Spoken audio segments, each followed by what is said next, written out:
अस्सलामुअलैकुम वीवर्स, मैं उम्मीद करती हूँ आप सब बिल्कुल खैरियत से होंगे और बहुत खुश होंगे।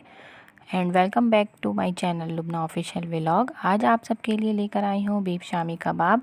ये बहुत ही मज़ेदार बनते हैं और बहुत ही आसान है इसे बनाना। अगर आप चैनल पर न्यू हैं तो सब्सक्राइब करें, लाइक करें, शेयर करें और बेल आइकन को प्रेस करें। तो चलते हैं रेसिपी की तरफ। मैंने लिया है हाफ़ kg बीफ। अगर आपके घर में बीफ इस्तेमाल नहीं होता है तो आप इसकी जगह मटन या चिकन को इस्तेमाल कर सकते हैं। हाफ़ kg गोश्त के लिए मैंने यहाँ पर लिया है 1 कप चने की दाल।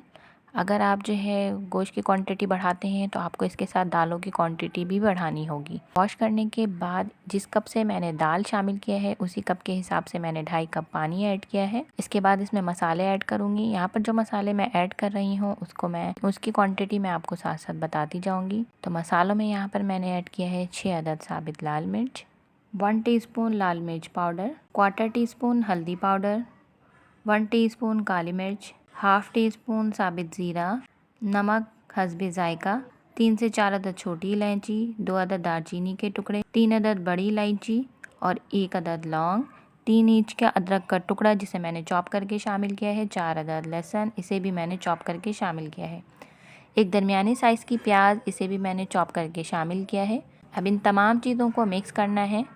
अब मैंने फ्लेम को कर दिया है ऑन और इसे हमें जब तक कुक करना है जब तक हमारी दालें और गोश्त अच्छे से गल न जाए और इनका पानी खुश्क नहीं हो जाता। मैंने कुकर इस्तेमाल नहीं किया है। पतीले में जो है वो गोश्त को गलने में 40 मिनट लगते हैं। आप अगर प्रेशर कुकर में पका रहे हैं तो उसमें आपका 15 से 20 मिनट में आराम से रेडी हो जाता है। इसे कवर कर दिया है 40 मिनट तक लो फ्लेम में। तो यहाँ पर हमारे कबाब को चढ़ाए हुए तकरीबन 40 मिनट हो चुके हैं। 40 मिनट बाद यहाँ पर मैंने चेक किया था तो हमारे कबाब का पानी अच्छे से खुश्क हो गया है और हमारी दाल और गोश्त अच्छे से गल चुके हैं। अब इसे ब्लेंडर में डालकर मैंने अच्छे तरीके से पीस लिया है और इसे एक बर्तन में निकाल लिया है।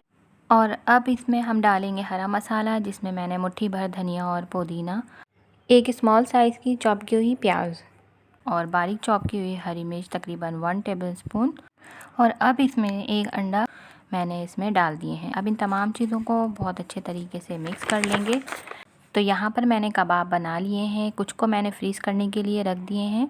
तो इतने गोश्त में मैंने 21 कबाब तैयार किए हैं। अब इनको कर लेते हैं फ्राई। यहाँ पर मैंने एक पैन लिया है, इसमें मैंने इतना तेल डाला है कि हमारे कबाब आधे डूब जाएं और कबाब को उलट पुलट करते हुए फ्राई कर लेंगे। आप भी इस रेसिपी को ज़रूर ट्राई कीजिएगा और मुझे फ़ीडबैक दीजिएगा। तो कबाब को उलट पुलट करते हुए गोल्डन ब्राउन होने तक फ्राई कर लेंगे।